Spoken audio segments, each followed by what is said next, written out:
Long-lived radionuclides, such as cesium-137, are something new to us as a species. They did not exist on Earth. Radiation is migrating all across the country.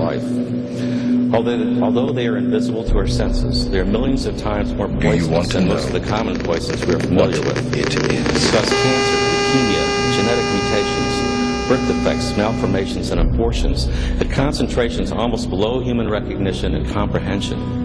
They are lethal at the atomic or molecular level. Cancers are growing. We're not hearing about it. Invisible forms of matter and energy that we might compare to fire, because radiation burns and destroys human tissue.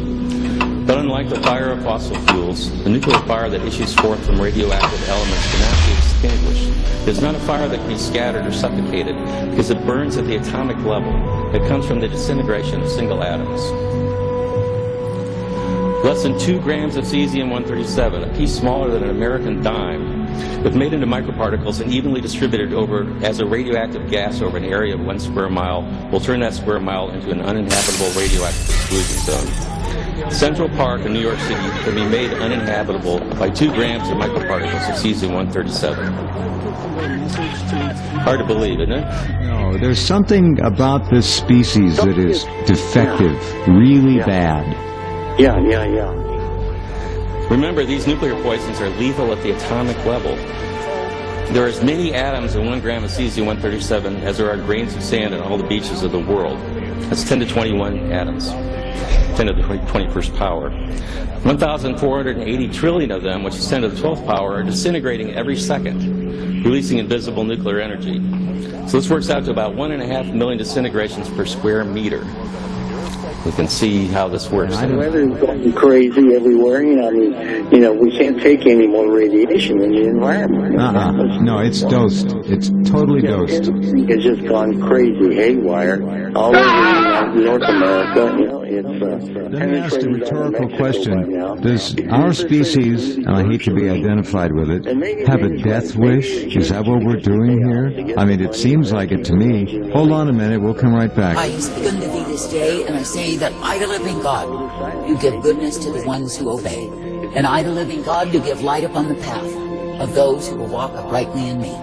Therefore I say, be thankful to serve, to love, to obey me, and be brought forth each day by me. And I say, be thankful to be ever purposed in what it is that I give unto my own. For I say, it is me, the living God, who does give to you the light upon the path, the truth, the strength, and the mercy day by day. And it is me, the living God, who will cause you to be ever directed and corrected by me. For I say, through me so are you guided, uplifted, and shown exactly what you need. And I say, when you will obey me, then you are guided in my way. And yes, you are given the truth and the light each and every day, for I, the living God, am ever present to give to you such as you need. Now I say this day that I, the living God, never intended that you would be found in a way that is far from me. But I say that I've intended that you would be guided, directed, corrected, and instructed by me. And I say that I've intended that you would be given the truth, the light, and the mercy of who I am. For I say it is me, the living God alone, who is able to direct thee and guide thee each day. Now I say this day, when you look upon what happens when men will serve disobedience rather than obey me, I say they pay for the same. And I say that again and again and again, fools are beaten with many stripes. But I say that I do not call you to the way of fools, but I call you to the way of the wise. That is, by adhering unto me, believing and trusting, for I am the one who is able. That is, I'm able to guide you each day. Now I say this day, as my servants, you are not above me. And I say that if I have suffered the rejection of men, if I have suffered the persecution of men, I say, can you not suffer for me? And can you not choose identity with me above identity with the world? I say you are living in times when so many of those who claim that they are my people are full of deception, because it is not me that they choose. But I say they choose acceptance by the world. They choose to walk afar off from me. And I say they choose to be giving themselves over to whoredom and wine. Then I say that they want to wipe their mouths and claim it is me that they love, but it absolutely is not true. And I say it is me, the living God, who turns them over to their idols, and I say they will perish in the same. Now I say that I, the living God, do not call you to serve idols, but I call you to serve me. And I say that I call you to be thankful that each and every day you are uplifted, guided, and directed by me. And I say that I call you to be thankful that I, the living God, will give to you the truth and the light, the strength, the hope, and the mercy of who I am. For I say it is me, the living God, who will guide you in that which I intend, that which I provide. Now I say this day that I, the living God, do know exactly what it is that men deserve, and yes, I give unto them the same. Therefore I say, when you see the ones who are under my chastisement, I say, do not assume that I am harsh, unloving, or cruel. For I say that I, the living God, do offer tender mercy, I offer forgiveness and restoration, and I say that I offer the way of repentance, that men indeed can make it right with me. But I say, when men and women through pride and rejection of my way will choose their own way, they are choosing deceit. And I say they are choosing the very way that will bring my wrath upon them. Now I say it is me, the living God, who is giving a call throughout the earth for all men everywhere to repent. And I say that I'm giving that call because men are needy of walking uprightly in me. And I say that men and women are needy of the truth and the light, the mercy, the strength that I give, yet I say they habitually reject the same. And I say they choose instead the way of their own foolery, the way of their own vanity, and yes, they are damned in the same. Now I say this day, be thankful that I, the living God, do give you the truth, that you can indeed gird yourselves in the same. That is, gird up the loins of your mind, that you do not accept the deception of the wicked one, but the truth will keep thee. For I say, when you love the truth and seek to walk in the truth, it is me, the living God, who will increase that truth unto thee. For I say you are not in this life to gain recognition, applause, or approval of men, but I say you are meant to be pleasing unto me. Now I say this day, be glad that I will give unto you such as you have need of time and again.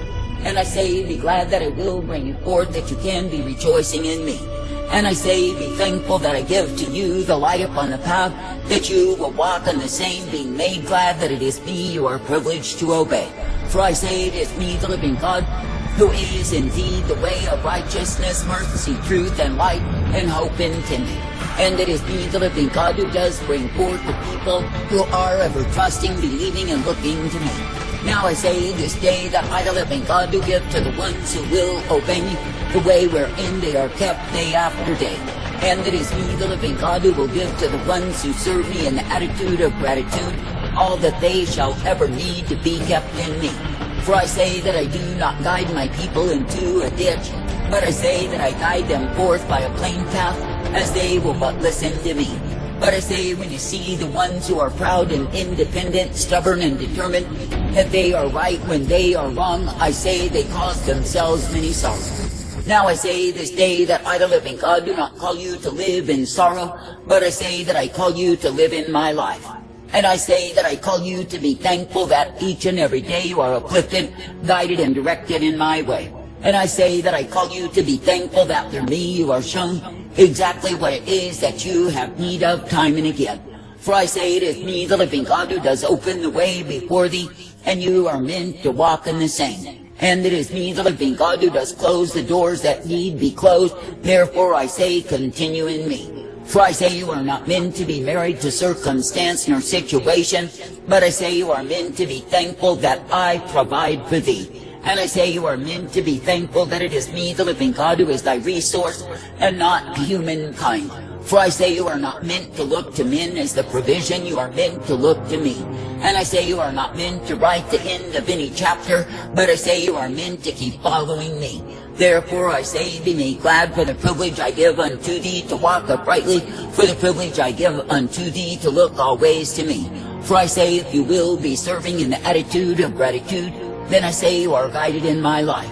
And I say, if you will be serving in thanksgiving and gladness, then I say you are given the mercy and the strength, the truth, and the purpose that I provide. Now I say this day, continue to believe upon me, to trust me, and obey me, for I will guide thee in life. And I say, continue to be accepting of what it is that I, the living God, do ordain for thee. For I say, when I bring you through, and you can indeed be rejoicing, know that I, the living God, am the author, the finisher, the beginning, and the end. And know that I have good things, sweet things prepared for the ones who trust and rely upon me. Now I say this day, when I, the living God, do bring about changes, I say, do not be fretful nor fearful, but I say, keep your confidence in me. For I say it is me, the living God, who does guide you forth by a plain path and direct your steps. And it is me, the living God, who will give to thee the mercy, the truth, the life, and the hope day by day. And it is me, the living God, who will show you that I am indeed the one who is ever present to give you my life. Now I say that I, the living God, have intended that you would continue to bend the knee unto me, that you would continue to walk uprightly and be ever strengthened in me. And I say that I've intended that you would be coming forth knowing that I am the one who will guide you in truth. For I say you are meant to keep following, keep believing, and trusting in me. And I say when I take you through circumstance and situation, and you see that it is through me that you are brought forth, I say rejoice all the more to be serving me. For I say you are not meant to begrudge what it is that I take you through, but I say you are meant to be glad that you get to the other side. That is, that you are indeed guided, directed, corrected, and shown the light day after day. Now I say this day, do not be weary in well-doing, but be encouraged, for it is me, the living God, who has goodness prepared for thee. And it is me, the living God, who will pour forth that goodness upon thee, that you can indeed be made glad. That is, that you can be rejoicing, giving me thanks and praise. That you can be rejoicing, uplifted, directed, and guided in my way. For I say it is a good thing to keep on hoping, to keep on trusting, to keep on following me. And I say it is a good thing to be a partaker of all that I give thee time and again. For I say you are not meant to be enfeebled nor wearied, but I say you are meant to be made glad. That is, glad for the purpose, the plan, the truth, and the light that I give thee day by day. Now I say, therefore, this day continue to trust, to believe, to hope in me, for I am the one who brings you forth. For I say you are not meant to be looking to this present world, nor the acceptance of the same. For I say that the world is hateful of the truth, it has always been so. But I say that through me the truth shall prevail. And I say, when you will stay faithful and true unto me, then you are brought forth.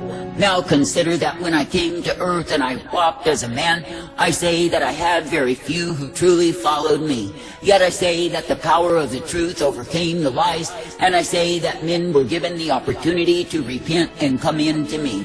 Now I say, when you truly consider how powerful the truth is, I say, be thankful to be found abiding in truth. For I say it is the truth that sets men free from the chains of carnality, from the chains of the wicked one and the demon forces that are resident in the same. And I say it is the truth that will give you the strength to overcome and see the victories that are found in me. I say this day, do not look at that which the enemy would want you to look at and think that is your circumstance. For I say that the truth of it is, I have raised you up to declare the truth, and I keep you in the same. And I say that the ones who turn back, the ones who turn aside the lies, the ones who love and make a lie, they will pay for their play. And I say that they will be found under the wrath rather than the mercy that I bring forth. But I say that the ones who will continue steadfast in me, I say that they will be uplifted, guided, and directed by me. And they will be given the hope and the strength, the mercy, and the truth of who I am. Therefore I say, be faithful, be true, be steadily continuing in that which I give you time and again. And I say, be knowing that it is me, the living God, you can trust and obey each day. I say, be knowing that I have my purposes, my plans put forth, and I will guide you in the same. Therefore I say, do not be high-minded nor opinionated, but I say, be humble, seeking my counsel day by day. For I say, it is me, the living God, who desires to guide you through the mind of my spirit, and not through your own carnal understanding. For I say that the carnal mind is the enemy of my purpose, and I say you are not meant to be ruled by the same. But I say you are meant to continue to be subjected unto me, to be my possession, to be guided as it pleases me. For I say it is me, the living God, who is the rock of refuge, the high tower of safety, and the purpose intended for thee. Therefore I say, do not be sore-headed against me, but I say, be submitted to me. For I say it is me, the living God, who is the way of truth and light, strength and hope, and the mercy given to my own. I say, thank me and praise me that I will uplift thee, direct thee, and guide thee forth. Thank me and praise me that I will give unto you all that you need, that you can come forth rejoicing for the power of my truth, the strength of my life, and the mercies of who I am. I say, give thanks, give praise. Maybe it's a form of terrorizing people, with code of silence. Maybe it's a way. Again, if we can get people to shut up about radiation, their kids dying about cancer, we can get them to shut up about anything. Think of that. Yeah, you just put your finger on it, no doubt. Yeah, I mean, well, this is what Dana's talking about. You know, it's just, have an accident, they'll give you the money. Keep having accidents, they keep giving you money. This is so dysfunctional. It's so suicidal. No, there's money in death. Money is nuclear power plants are neither safe nor clean. It suggested that a very bad idea is in fact to use nuclear poison Thinking that we to can make release large amounts of radiation into the biosphere try to manage and those escape we've any already harm created, is which foolish. must be isolated in the ecosystems for at least 100,000 years.